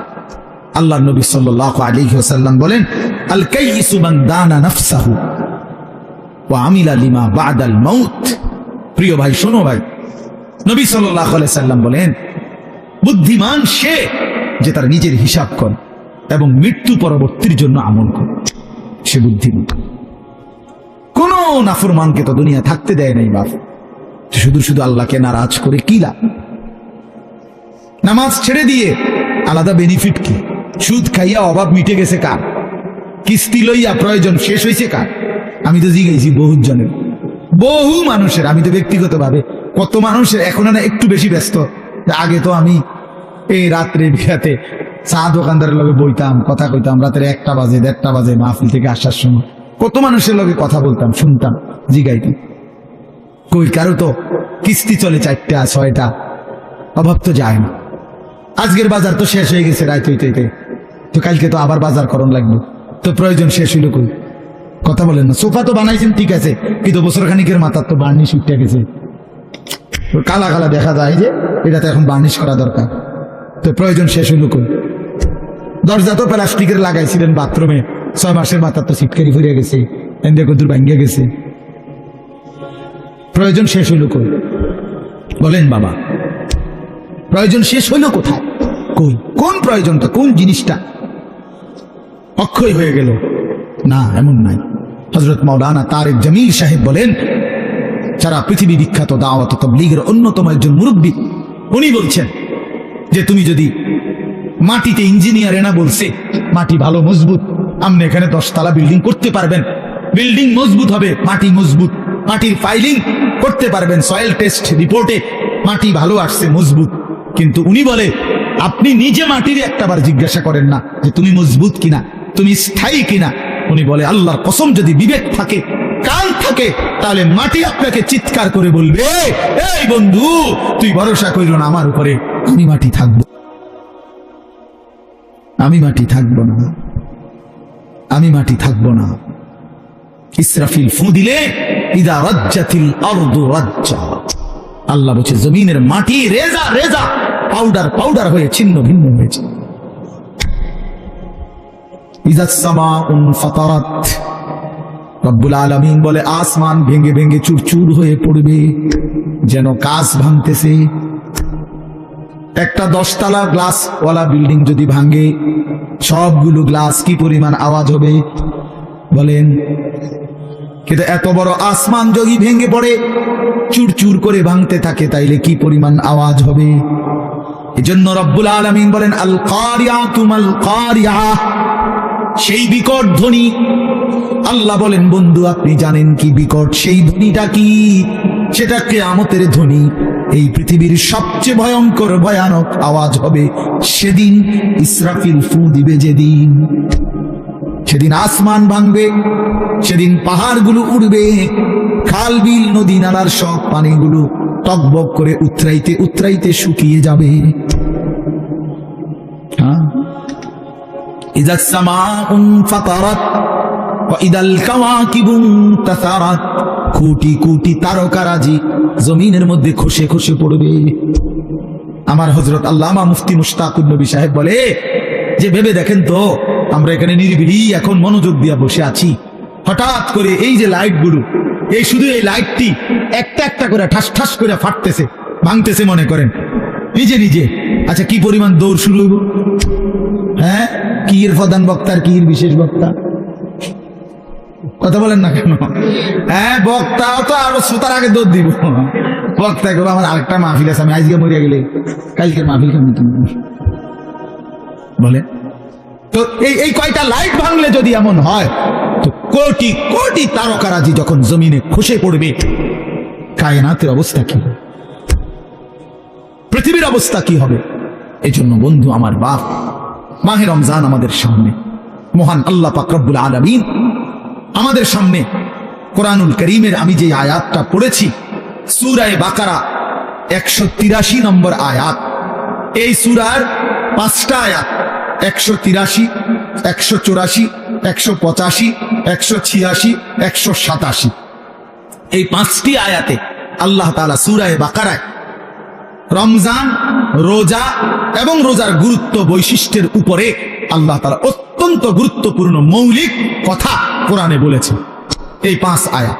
এজন্য যদি কারো সুযোগ হয়, বিবেক হয়, যদি কারো রমজানের কদর মনে হয়, এই 5টা আয়াতের বাংলা তরজমা এবং সংক্ষিপ্ত ব্যাখ্যা পড়ে নেবেন।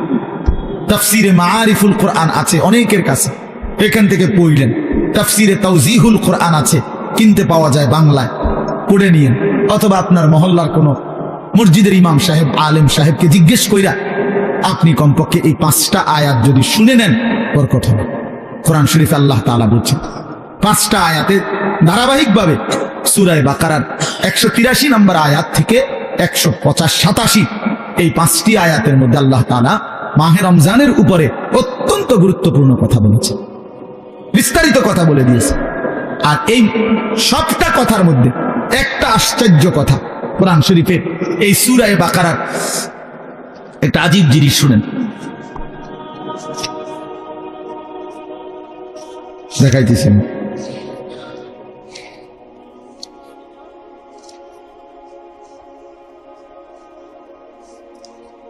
এই যে 183 নম্বর আয়াত, আল্লাহ তাআলা বলছেন এই মাহে রমজান যে আমাদেরকে দিলেন রোজা কেন। প্রথম যে 5টা আয়াতের প্রথম আয়াত হলো 183। এখানে আল্লাহ বলছেন লাআল্লাকুম তাত্তাকুন, কেন রোজা দিলাম, কেন রমজান দিলাম, উদ্দেশ্য আমি আল্লাহর একটাই, যেন তোমরা সকলেই মুত্তাকি হতে পারো। কি হতে পারো? মুত্তাকি মানে কি? মুত্তাকি মানে দুই জিনিস, যে সমস্ত গুনাহ ত্যাগ করে আল্লাহ পাকের সব হুকুম পালন করে, তারই বলে মুত্তাকি, যে আল্লাহকে প্রতিনিয়ত ভয় করে। তো আল্লাহ তাআলা বলেন এই মুত্তাকি আমি এক রমজানের মধ্যেই 30 দিনেই তোমাকে বানিয়ে দেব।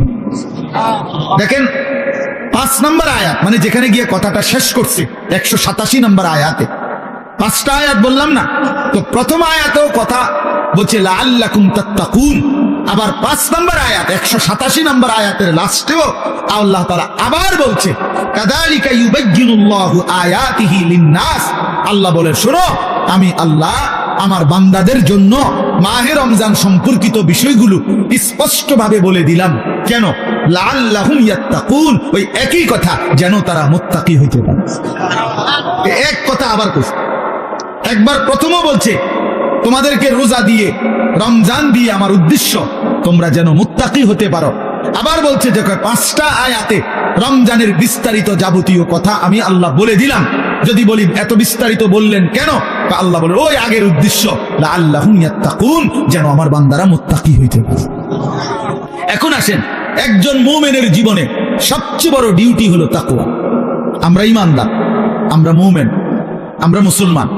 এই মুসলমান তো আমাদের একটা পরিচয়, আর জান্নাত আমাদের জন্য। জান্নাত আল্লাহ বানাইছেন মুমিনের জন্য, জান্নাত আল্লাহ বানাইছেন মুসলমানের জন্য, জান্নাত আল্লাহ তাআলা বানাইছেন ঈমানদারের জন্য। কোন কাফের বেঈমান মুশরিক, কোন নাস্তিক মুরতাদ, আল্লাহর অবাধ্য পাপী নাফরমান পৃথিবীর সবগুলো ভালো কাজও যদি করে, ঈমান না থাকলে খোদার কসম আখিরাতে এক ঢোক পানিও মিলবে না, এক লোকমা খাবারও মিলবে না, সুখের এক বিন্দু চিহ্ন পাবে না, কোনোদিন মুখে একবারের জন্য হাসিও ফুটবে না। ঈমানবিহীন কোনো কিছুর মূল্য নেই আখিরাতে। দুনিয়া মিলতে পারে, দুনিয়া মিলা কোনো আশ্চর্য কিছু না।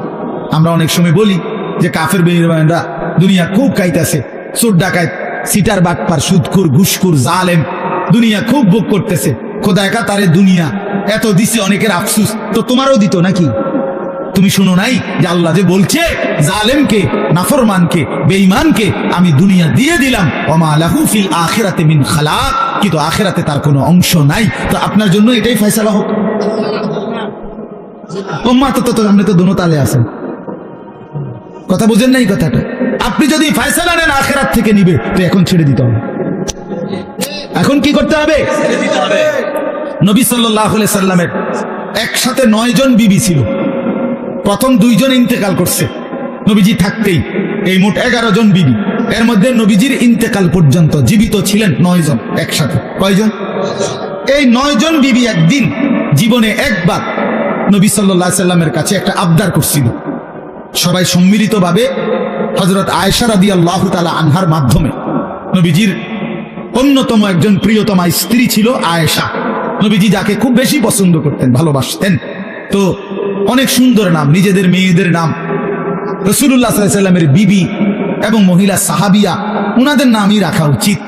এই আয়েশা, ফাতেমা, আসিয়া, মারিয়াম, জাইনাব, রুকাইয়া, উম্মে কুলসুম, এগুলা মাইমুনা, জুয়াইরিয়া, এগুলো রাসূলুল্লাহ সাল্লাল্লাহু আলাইহি সাল্লামের বিবি, কন্যা, মহিলাদের নাম। এটাই আসলে আপনাদের মেয়েদের নাম, এগুলো পুরান হয় না। কয় এগুলো ওনার পুরান নাম, নতুন নাম রাখো। নতুন নাম, নতুন কি নাম? বিউটি, সুইটি, লিফি, ফলি, ফলি, পলিথিন, বালতি, লোডা, বদনা, এগুলো বাজে নাম। এগুলোর কোনো অর্থ নাই, এগুলোর কোনো অর্থ নাই। নাম গুরুত্বপূর্ণ। শুনেন, রাসূলুল্লাহ সাল্লাল্লাহু আলাইহি ওয়াসাল্লাম বলছেন, কোন বাচ্চা জন্মের পরে তার বাবা মার কাছে তার একটা হক, অধিকার, তার প্রাপ্য আন ইউহসিনা ইসমাহু, তার একটা সুন্দর নাম রাখা। এটা যেই মুসলমান বাবা মা তার সন্তানের কোরআন সম্মত, সুন্নাহ সম্মত, ইসলামী অর্থবহ কোনো নাম রাখে নাই, সে কিন্তু তার সন্তানের হক নষ্ট করছে। এটার জন্য হাসরের ময়দানে জবাবদিহি করতে হবে। আর বান্দার হক বান্দা মাফ না করলে আল্লাহ মাফ করে না। ওইটা বান্দা, ওই আমনের ফুলা কিন্তু একটা মানুষ, আপনি তার হক নষ্ট করছেন, আপনার জবাবদিহি করতে। যেই মা বাবা তার ছেলে মেয়েকে ছোটবেলায় আল্লাহর কোরআন শিখায় নাই, দিন শিখায় নাই, সে তার হক নষ্ট করছে। আল্লাহর কসম, এই হক কেন নষ্ট করলো? এই সন্তান হাসরের ময়দানে ওই বাবা মাকে জিজ্ঞেস করবে আল্লাহ পাকের সামনে।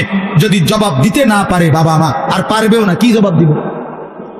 কি জবাব দিবে? পারবে না জবাব দিতে। অতএব সেই মা বাপ ওই সন্তানের হাতে হাসরের মাঠে চূড়ান্ত বেইজ্জতি হবে। হ্যাঁ, কি বেইজ্জতি হবে? কি বেইজ্জতিটা? কি বেইজ্জতি হলো ওই মা বাপকে পায়ের নিচে ফালাইয়া সন্তান নিজের পাও দিয়া বাপ মার ঘাড়ে কান্দে মুড়া দিয়া এরপরে জাহান্নামে যাবে। এটা কোরআন শরীফ আছে। ওই সন্তান বলবে আজকে হাসরের ময়দানে আমি আমার বাবা মারে বেইজ্জতি কইরা তারপরে কবরে জাহান্নামে যান। হ্যাঁ, কেমনে ছেড়ে দিলেন ছেলে? হ্যাঁ, ফুলাকে এক ওয়াক্ত নামাজ পড়ে না, ওটা মাতেও না, ওটা বন খায়, বিড়ি খায়। হ্যাঁ, 16 বছরের 18 বছরের দামরা কোনদিন ফজরের নামাজ পড়ে না, এমন হাইওয়ানের জন্য এবারে বইয়া বইয়া বিদেশে টেয়া মিলায়, সুদে টাকা নেয়, কিস্তিতে টাকা নেয়। কি বুঝাইতে চান? হ্যাঁ, এমন নাফরমান সন্তান যে একটা সেজদা দেয় না মালিকের, এত বড় অসভ্য, এত বড় নির্লজ্জ, এত বড় বেহায়া, এত বড় নাফরমানের জন্য এক ইমানদার বাবার কোনো মহব্বত থাকতেই পারে না। বেটা আগে বুঝাপড়া করেন তার লগে, বেটা বিদেশ পরে, বেটা তোর চাকরি পরে, বেটা তুই আমার মালিকের সেজদা দিবি কিনা সেটা বল। বেটা তোর লগে আমার কিসের সম্পর্ক? হ্যাঁ, কোরআন শরীফের আয়াত শুনবেন।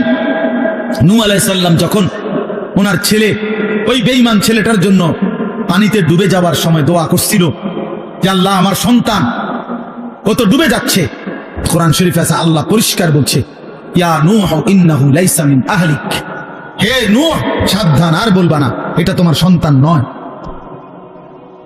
এটা তোমার সন্তান নয়।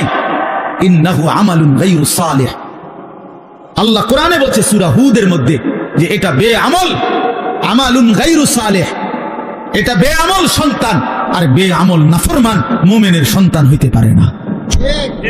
এই জন্য তোমরা মনে রাখো ছেলেরা, এই যে কয়জন আসো বেনামাজি অপদার্থ, তুমি মনে রাখো তুমি মুসলমানের বাচ্চা না। আমি বললাম মনে রাখিস নাফরমান, তুমি কোন মুসলমানের বাচ্চা না। বলে তো আমি কার সন্তান? তুমি লাওয়ারিস, তুমি বেওয়ারিস, তোমার কোনো বাবা নাই, তোমার কোনো মা নাই। হ্যাঁ, আল্লাহ কোরআনে বলছে ফালা তাসআলনি, কি বলছেন আল্লাহ? যে সাবধান, এমন নাফরমান সন্তানের জন্য আমি আল্লাহর কাছে কিছু চেয়েও না। হাত উঠাইবে না, হাত নামাও, নামাও। তাফসীরের মধ্যে আছে নূহ আলাইহিস সালাম সাথে সাথে হাত নামায় ফেলছে এবং আল্লাহর কাছে দোয়া করছে, আল্লাহ আমি খেয়াল করি নাই, আপনি আমারে মাফ করে দেন। হ্যাঁ, এই জন্য প্রিয় সন্তান মনে রাখো, তুমি ইমানদারের সন্তান হবা সেদিন যেদিন তোমার কপালে সেজদা হবে। বেহায়া, বেনামাজি, আল্লাহর নাফরমান, 24 ঘন্টা নারী ছবি, অশ্লীল দৃশ্য, মদের আড্ডা, জুয়ার আড্ডা, উলঙ্গ ছবির আসক্ত। আরে নাফরমান, তুমি কোনো মুসলমানের ঘরে জন্ম নাও না, তোমার কোনো পরিচয় নাই, তোমার কোনো আত্মমর্যাদা নাই, আত্মসম্মান নেই। এই জন্য বললাম, আল্লাহ তাআলা বলছেন বান্দা আমার মাকসাদ তোমার আমি মুত্তাকি বানাবো, আমি তোমার জান্নাত দেব। জান্নাত বানানোই হয়েছে মুমিনদের জন্য। কার জন্য? আখিরাত তৈরি করা হয়েছে মুমিনের জন্য, আমাদের জন্য জান্নাত, ঈমানদারের জন্য জান্নাত। অতএব লাআল্লাকুম তাত্তাকুন, আল্লাহ তাআলা বলেন ঈমানদার আমি আল্লাহ তোমাদেরকে রমজানে রোজার মাধ্যমে মুত্তাকি বানাবো। আর মুত্তাকি কেন বানাবো? মুত্তাকি হলেই জান্নাতি। উইদ্দাত লিল মুত্তাকিন, আল্লাহ বলে জান্নাত বানানোই হয়েছে মুত্তাকিদের জন্য। কার জন্য? ইন্নাল মুত্তাকিনা ফি যিলালিন ওয়া উয়ুন, আল্লাহ বলে নিশ্চয়ই আমার মুত্তাকি বান্দারা জান্নাতের ছায়াতেই থাকবে। জান্নাতের ঝর্ণা ধারাতেই থাকবে। ইন্নাল মুত্তাকিনা ফি জান্নাতিন ওয়া উয়ুন, আল্লাহ বলে নিশ্চয়ই আমার মুত্তাকি বান্দারা জান্নাতেই থাকবে, ঝর্ণা বেষ্টিত হয়েই থাকবে। চারটা ঝর্ণা আমার মুত্তাকি বান্দা যখন জান্নাতে থাকবে, চারটা ঝর্ণা, চারটা নহর, চারটা নদী 24 ঘন্টা তার পাশে যে অবস্থায় থাকুক না কেন, দাঁড়িয়ে বসে শুয়ে কিংবা হাঁটতে হাঁটতে 24 ঘন্টা তার পাশ দিয়ে থাকবে। চারটা নহর, চারটা ঝর্ণা, দুধের ঝর্ণা, মধুর ঝর্ণা, মদের ঝর্ণা, পানির ঝর্ণা। দুধের নহর, মধুর নহর, মদের নহর, পানির নহর, চারটা 24 ঘন্টা। আমি এখানে আমার পাশে, আপনারা সেখানে আপনাদের পাশে। এটা তাফসিরে আছে। মানে একটা তো হইলো ওখানে মনে করেন ট্যাপ লাগাই রাখছে 4টা, এই যে এটা দুধের ট্যাপ, ওইটা লাগাইলে মধু, ওইটা মদ, ওইটা পানি, যারে লাগবো হেনতে নিতে চাইবেন, কোনো সময় বন্ধ হবে না। এটাও তো একটা সুখ, ভালো, কিন্তু এখানেও তো একটা কষ্ট আছে। কষ্টটা হইলো ওই পিছনের এবারা এখান পর্যন্ত আইতে আইতে তো কষ্ট হইবে, আইতে আইতে। তো জান্নাতে তো এর দূর কষ্ট হইবার কথা না। জান্নাতে যদি ফেরেশতারা জিঙ্গা দোস্ত আমার এই আড়াটা আড়ালেন কেন, কথা বলেন হল ভাই, না এটা আমার আড়ালেন কেন, কি ব্যাপার, আমি না জান্নাতে আইছি, আপনারা বলছেন আমার কোনো কষ্ট দিবেন না, এটা দিলেন কেন কষ্ট? আল্লাহ বলছে না বান্দা, যেন আমি আগেই সিস্টেম করে রাখছি। 24 ঘন্টা তুমি বান্দা যখন যাবেন, তুমি খাটে থাকো, তুমি বিছনায় থাকো, তুমি সোফাতে থাকো, তুমি হাঁটতে থাকো, তুমি নিচে থাকো কিংবা উপরে থাকো, তুমি থাকবা যেখানে, তোমার পাশে এই 4টা নহর বইতে থাকবে সেখানে। তুমি এনে আইন লাগবে না, হেঁটে হেনে যাও লাগবে। সুবহানাল্লাহ, এইটারে কয় আর কি, জান্নাতিন তাজরি মিন তাহতিহাল আনহার, 4টা ঝর্ণা। সুবহানাল্লাহ, সুবহানাল্লাহ, 4টি ঝর্ণা বইতে থাকবে, 4টি ঝর্ণা বইতে থাকবে, 4টি ঝর্ণা বইতে থাকবে। হ্যাঁ, আল্লাহু আকবার। এজন্য ইন্নাল আবরার লাফি নাঈম, আল্লাহ বলছে আমার নেককার মুত্তাকি বান্দারা জান্নাতের নিয়ামতে ভরপুর থাকবে। আমি সেদিন কিতাবে পড়লাম, হাসান বসরি রাহমাতুল্লাহি আলাইহি বিশ্ববিখ্যাত বুজুর্গ ছিল। এই ছেলেরা শোনো বাবা, আমি নিজে কিতাবে পড়ছি। উনি বলছেন, উনি যখনই কোনো যুবক দেখতেন, তো ওই কিতাবে লিখছে উনি যুবকদেরকে দেখলেই ডাক দিয়ে বলতেন, আমা তাশতাকুনা ইলাল হুরিল আইন, এই নওজোয়ান, জান্নাতের অসংখ্য অগণিত ডাগর ডাগর চোখ বিশিষ্ট সুন্দর সুদর্শনা সুনয়না জান্নাতি হুরের জন্য তোমার দিল চায় না? আমা তাশতাকুন, শৌক, তোমার আগ্রহ হয় না? এই নর্তকী দেখো কেন, এই উলঙ্গ ছবি দেখো কেন? এই বাপ, সিনেমার ওই নর্তকী তোমারে কি দিবে? মোবাইলের ওই নর্তকী তোমারে কি দিবে? কি সুখ দিল, কি সুখ দিল বাপ? চরিত্র নষ্ট করা ছাড়া, যৌবন নষ্ট করা ছাড়া, নিজের হাতকে গুনার কাজে ব্যবহার করা ছাড়া, নিজের লজ্জাস্থানটাকে নষ্ট করা ছাড়া, নিজের কোমরের ক্ষমতাটা নষ্ট করা ছাড়া, নিজের যৌবনের শক্তিটা নষ্ট করা ছাড়া ওই নারী ছবি, ওই উলঙ্গ দৃশ্য, ওই বেহায়া বেপর্দা অসভ্য নর্তকী আর কি দিছে বাপ? আমরা তো জানি। অনেকে ব্যাটকায়, হে বুঝে যে আমারে কয়, অসভ্য যে, অসভ্য বুঝে আমারে কয়, এই জন্য হে বুঝে যে আরে আমারে না কয়। আহারে বেশরম রে, হায়াও নাই, লজ্জাও নাই, লজ্জাও নাই, বিবেকও নাই। ইজা লাম তাস্তাহি ফাসনা মা শি'তা। এই জন্য আল্লাহ নবী সাল্লাল্লাহু আলাইহি ওয়াসাল্লাম বলেন, যখন লজ্জা নাই কিছুই নাই, যা মন চায় তাই করো, কারণ তুমি তো শরমে নাই। একজনে বলছে যে, উদাহরণ দিতে গিয়া, যে নিজেই নিজের লুঙ্গি আলগি দিয়া মুখ ডাক চালাইছে, এবার পেশাব পায়খানা করতেছে। এর কথা হলো আমি তো দেখি না কারণ, বাহ, তাই আমি তো সারা দুনিয়া দেখলে আমার সমস্যা কি? এবার নিচে দিয়ে সবাই দেখলে আমার সমস্যা কি? এই বেশরম যারা চরিত্রহীন, এদের হালাত এমন। এই সমস্ত দেখবেন মহল্লার যেসব ছেলে নামাজ পড়ে না, রোজা রাখে না, পাক পবিত্রতার কোনো ধার ধারে না, এবং মদ জুয়া নেশা নারী ছবি অসৎ বন্ধুদের আড্ডায় যেগুলো ব্যস্ত থাকে, এদের কোনো লজ্জা শরম নাই। যার ফলে কে দেখে, কি বাবা দেখে না, দাদা দেখে না, গ্রামের বয়স্করা দেখে নাকি কোনো আলেম ওলামা দেখে নাকি কোনো মা বোন দেখে, কোনো তার কোনো সমস্যা নাই। কারণ আমি তো প্রথমেই সিদ্ধান্ত নিছি আমার কোনো শরম নাই, এবারে দেখলেই কি না দেখলেই কি, আমি তো লুঙ্গি আলগি দিয়ে গেছি। এই জন্য এই যে আপনার এটা জরুরি বিষয়, এটা বোঝা উচিত। এই হায়া লজ্জা বোঝা উচিত। প্রিয় ভাই, বুঝতে শিখো। আমি হয়তো শক্ত বলি, আমি একটু কঠোর বলি আর কি, কিন্তু বাস্তবতা হলো তোমার ইনসাফ কি বলে, তোমার বিবেক কি বলে, ইনসাফ কি বলে। এজন্য আল্লাহ তাআলা বলেন, বান্দা আমি তোমারে ওয়াদা দিলাম।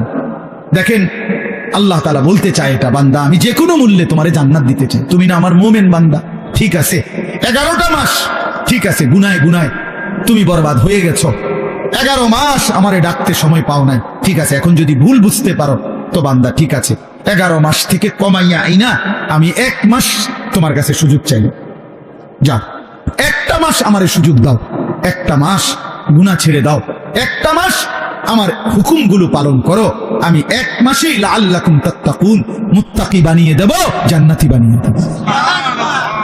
তবুও যদি কদর না করো তো আল্লাহর নবী বলছেন, জিব্রাইল এই জন্য রমজানের লাস্টে আইসা জিব্রাইল বলছে, ইয়া রাসূলুল্লাহ এত বড় রমজান পেয়ে ইফতারের নেকি, সেহরিতে নেকি, তাহাজ্জুদে নেকি, তারাবির 20 রাকাত নামাজে নেকি, 5 ওয়াক্ত নামাজে নেকি, শেষ দশকের এতেকাফে নেকি, সবে কদর তালাশ করার দ্বারা নেকি, জিকির করার দ্বারা নেকি, তেলাওয়াত করার দ্বারা নেকি, দোয়া করার দ্বারা নেকি, কাউকে সামান্য ইফতার করাইলো নেকি, এরপরে একটা নফল একটা ফরজের সমান, একটা ফরজ 70টা ফরজের সমান, এক রমজানের প্রথম দশক রহমত, মাঝখানের দশক মাগফিরাত, শেষ দশক জাহান্নাম থেকে নাজাত। আল্লাহ বলেন জিব্রাইলের মাধ্যমে, নবী এত কিছু দিয়েও যেই বেঈমান রে মন গলাইতে পারলাম না, তারে আমি ভালো করাইতে পারলাম না, আমার দিকে ফিরাইতে পারলাম না, তার উপরে আমি আল্লাহর লানত, আমি ফেরেশতারও লানত। তো নবী বলে আমিন, হ জিব্রাইল আমি মুহাম্মদেরও লানত, যা তোর উপরে খোদার লানত পড়ুক, তোর উপরে আল্লাহর লানত পড়ুক তোর উপরে। এই জন্য রমজানের শেষ দশকে আইসা জিব্রাইল বলে যায়, এত কিছু দিয়ে কোনোভাবেই বেঈমানের মন গলাইতে পারল না। ওই বেঈমানের ফিকিরে একটা, আহা কিসের রোজা, কিসের হালাল হারাম, ওর জুতা দরকার, ওর জামা দরকার। ওই মহিলা, ওই অসভ্য বেপর্দা নারী, তার কথা হলো কি তার রহমত কারে গুনান, আমি রহমত মাগফিরাত নাজাত দিয়া আমি কিতা করবো, আমার দরকার জুতা, আমার দরকার নতুন শাড়ি, আমার দরকার নতুন 3 পিস। এই জন্য 10 দিন 20 দিন পুরাটা রমজান বাজারে বাজারে মার্কেটে মার্কেটে ঘুরে, দোকানে দোকানে ঘাম বাইয়া পড়ে, ইফতারির টাইম হয়ে গেছে, এখনো কেনাকাটা শেষ হয় না। সবে বড় কদর কই গেল, এতেকাফ কই গেল, আল্লাহর জিকির তেলাওয়াত কই গেল, 70 গুণ নেকির রমজান কোথায় গেল? সবকিছু এক জোড়া জুতার জন্য, একটা জামার জন্য, একটা কাপড় চোপড়ের জন্য শেষ করে দিল। হায় হায় মুসলমান, কত অল্প মূল্যে নিজেকে বিক্রি করে দিল। আখিরাতটা কত, আল্লাহর এতগুলো নিয়ামত, আল্লাহর এতগুলো অফার প্রত্যাখ্যান করো, লাগবে না এগুলো, আমার লাগবে না, আমি টান যাই, আমার দরকার না, আমার দরকার জুতা। আমার যাতে ফেরেশতা নতুন জুতা কিনা রাখছি, যাতে আমার জুতা দিয়া ফিরতে পারে ফেরেশতা। হ্যাঁ হ্যাঁ, ফেরেশতাও এই জন্য বলে রাখে যে শুনো বোন, তোমার জুতা দিয়েই ফিটবো, মনে রাখো। বেপর দিঘি আল্লাহর দেওয়া রমজান, এত বড় দামি সময়ে তুমি বাজারে বাজারে ঘুরো। একটা সেকেন্ড, আমার শায়েখ আল্লামা মুফতি মুশতাকুন নবী সাহেব হুজুর বলে, হায় মুসলমান, রমজানের এক একটা সেকেন্ড ছিল হীরার মতো, মণি মুক্তার মতো, হীরা ছেড়ে মাটি নিলাম, মাটি নিল। এক জোড়া জুতা তো আগেও কিনতে পারতাম, তখন কিনা যায় না। কথা বলেন না কেন? এখন বাজারে তো কোনো জুতা নাই, এখন বাজারে তো কোনো 3 পিস নাই, এখন বাজারে তো কোনো গহনা নাই, কিছু নাই বাজারে এখন। তো তাইলে এখন কিনা যায় না, এখন কিনা যায় না। এই জন্য এখন ফিকির করো, যদি দরকারি হয় কিনার অসুবিধা নাই, কিনেন। হালাল কাপড় কিনা তো নাজায়েজ না, তো এখন কিনেন। এখন আমি গতকালকে আমার পুরা ফ্যামিলির যার যা কাপড় পাঞ্জাবি, আমার আত্মীয় স্বজন ভাই বেরাদরদের মধ্যে এবং আত্মীয় স্বজনের মধ্যে যাদের যা কাপড় দরকার বিবি লিস্ট করে দিছে, একসাথে গতকালকে ঢাকা থেকে 27,000 টাকার কাপড় সব কিনে দিছে, খালাস করলো, খালাস সব, একের বাচ্চা কাচ্চা বুড়া গাড়া জিরু সাইজ সব কিনা, ওই যে গুলা সিলাই লাও। ঈদের কেনাকাটা শেষ। বুঝাইতে চাইলাম ইচ্ছে করলে সম্ভব কিনা, বলেন ইচ্ছে করলে সম্ভব কিনা? না, আমাদের বয়স্করা বাবারা স্বামীরা বেডিতে বাজারে পুরা ডাইরেক্ট বন্দুক দিয়ে দেয়, যা তোরে ছেড়ে দিলাম, প্রত্যেক দিন বাজারে যাবে, আজকা জুতা, কালকা শার্ট, পরশু জামা, একটা একটা করে কাপড় কিনতে, একটা একটা জুতা কিনতে মহিলা বাজারে বাজারে ঘুরে। রাহা রমজান তাইলে কার জন্য? রহমত মাগফিরাত কার জন্য? নাজাত কার জন্য? বলেন কার জন্য? কার জন্য বলেন? আহা, আফসোসের বিষয়। আমরা যদি কদর না করি তো মুমিন, আমরা যদি কদর না করি কার জন্য বলেন? ইনসাফ করে বলেন, ইনসাফ করে বলেন। মাহে রমজান তাহলে কার জন্য? আমাদের জন্য না? কথা বলেন না কেন? আমাদের জন্য কিনা বলেন? অতএব দয়া করে বুঝতে শিখেন। আল্লাহ তাআলা বলছেন, ইয়া আইয়ুহাল্লাযীনা আমানু কুতিবা আলাইকুমুস সিয়াম কামা কুতিবা আলাল্লাযীনা মিন ক্বাবলিকুম লাআল্লাকুম তাত্তাকুন। আল্লাহ তাআলা বলেন, হে ঈমানদারগণ, তোমাদের উপরে রোজা ফরজ করা হলো যেমনটা তোমাদের পূর্ববর্তীদের উপরে ফরজ করা হয়েছিল। কেন? লাআল্লাকুম তাত্তাকুন, আমি তোমাদেরকে মুত্তাকি বানাইতে চাই, মানে জান্নাতি বানাইতে চাই। তাহলে রমজানকে কদর করলে কি মিলবে? জান্নাত মিলবে। বলেন না কি মিলবে? আবার বলেন কি মিলবে? জান্নাত। এই জন্য নওজোয়ান, কিশোর, তরুণ, বয়স্ক, বাবা সবাই মিলে সিদ্ধান্ত নেন, ইনশাআল্লাহ এবারের রমজান হোক পরিবর্তনের রমজান। বলেন ইনশাআল্লাহ, বলেন ইনশাআল্লাহ। আপনাদের কাছে অনুরোধ আমার বাবা, আমিও, আপনারাও সবাই মিলে যার যেই গুনার অভ্যাস মাহে রমজানে ছেড়ে দেন। সিদ্ধান্ত নেন, এখন থেকে প্রস্তুতি নেন, এখন থেকে আল্লাহর ইবাদতে লেগে যাবেন। 5 ওয়াক্ত নামাজ পড়বেন, 20 রাকাত পূর্ণ তারাবি পড়বেন। তারাবি পড়বেন কয় রাকাত? আবার বলেন, আবার বলেন, আবার বলেন, জোরসে বলেন, আরো জোরে। জোর হলো না, জোরে জোরে। 8 রাকাত কোনো তারাবি নেই, 8 রাকাত কোনো তারাবি হয় না। বলবেন সোজা কথা, তারাবি কয় রাকাত? হ্যাঁ, অতএব মেহেরবানি করে 20 রাকাত পূর্ণ তারাবি পড়বেন। বলেন ইনশাআল্লাহ। নওজোয়ান ভাই, তোমাদের কাছে হাত জোর করে অনুরোধ, বন্ধু আমার, প্রিয় ভাই আমার, তোমরা মেহেরবানি